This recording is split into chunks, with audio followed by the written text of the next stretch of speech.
Hey everybody, welcome back to our speed shop. Heading out here to the shop because we're going to do something that we started a few months ago and we have to get back to.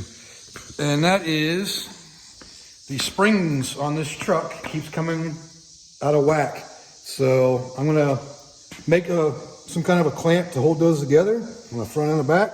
That way they stay parallel to each other. So let's get the truck jacked up and see what we can do about it. It's almost evening now. I decided to start working a little bit later today because it was 106 today, and now it's down to 96. So it's a little bit cooler now. So I'm gonna get this thing jacked up so we can start looking at these springs.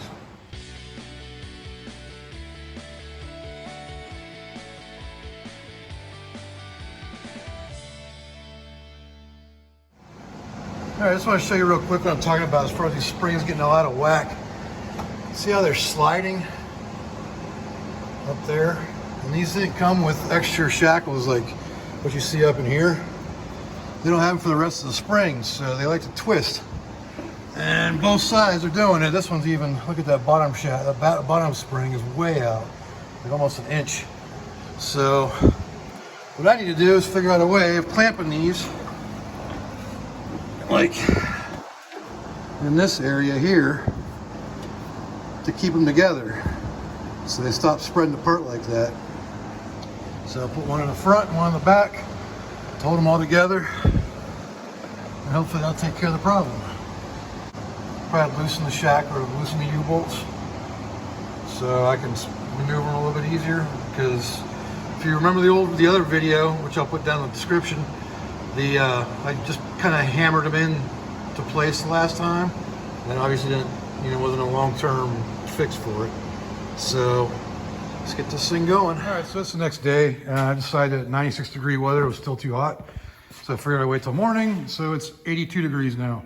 So basically what we gotta do is get these springs loosened up, straightened out, and then we gotta figure out a way of locking them in. And good morning, Dick. So figure out a way of locking them together so they don't pull apart like that anymore. So let's get to it. All right, so the first thing I'm gonna do is loosen these U-bolts up so I can maneuver these springs a little bit better. So let's get that done.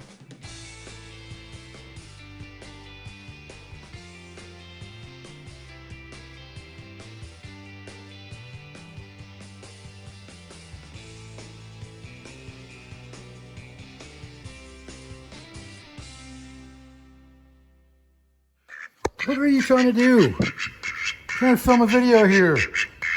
Quit attacking my phone, little butthead. All right, so I got these loosened up now.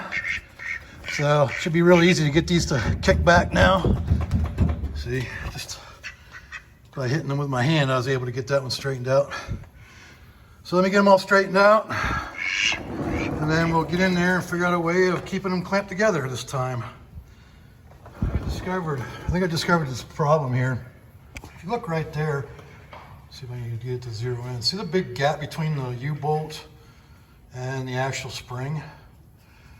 I think that's the reason why it can kick out. So if I just put a plate on one side or the other of this, up inside here, long enough to bring it out a little bit, just to fill that gap, I think that'll stop it from them popping out like that again.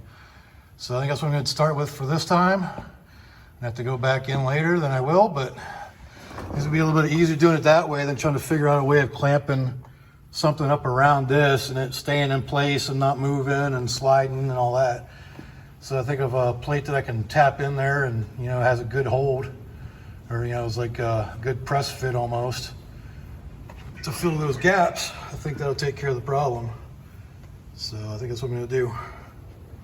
So I think if I use some of this 1x2 that I have up here, about 6 inches long, basically cut the ends off of it and make it flat like this, but minus these little edges, it should fill that gap pretty well and keep it from running out like that.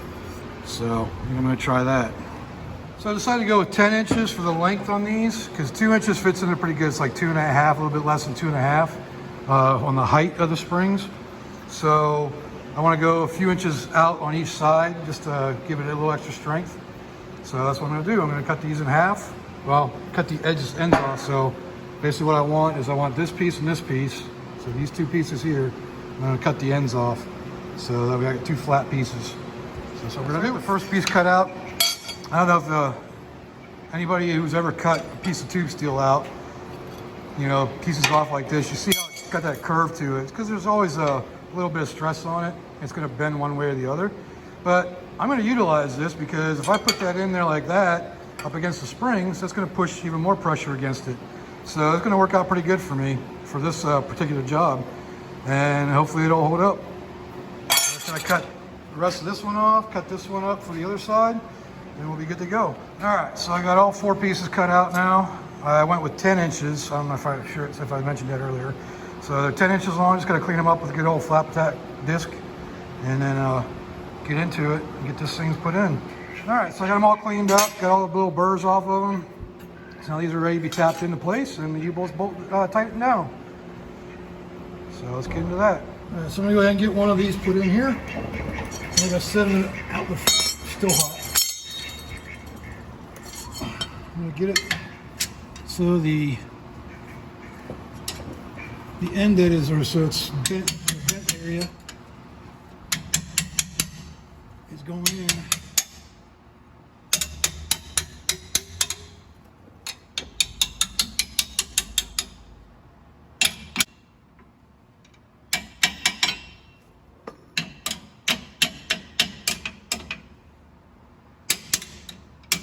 All right, so that's the first one.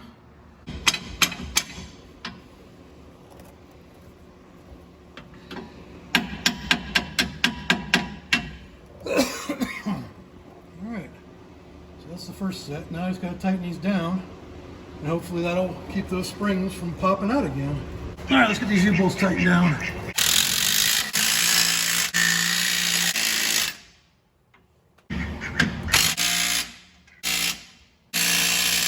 All right, so I got those all bolted in now. I don't think that plate's going to go anywhere. So they're both done. So now it's just a matter of time. Well, that's going to finish up this video on hopefully fixing those spring problems on the truck. So if you liked the video, go ahead and leave a like down there.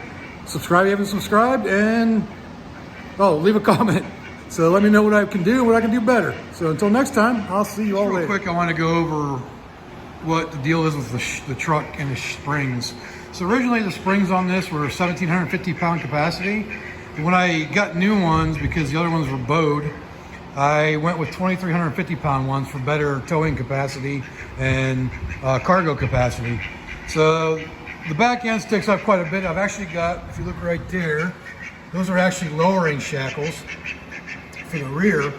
So they actually lower it a little bit. So if those are stock ones, they would they'd be even higher. But the problem is it sticks it up really high in the back, and the front's really low. So what I ended up doing, and this is something I'm going to change here in the future, you see those little freaking things? I put those in there because this thing was like basically riding on its, on its bump stops. So I wanted to bring it up a little bit just to, for better handling, better braking and whatnot, so I don't wear parts out as quick. But I've got a plan to level out the truck. So this got to go up about 3 inches to level it out. And I got a plan for that, so stick around and make sure you watch for videos for a future video on that.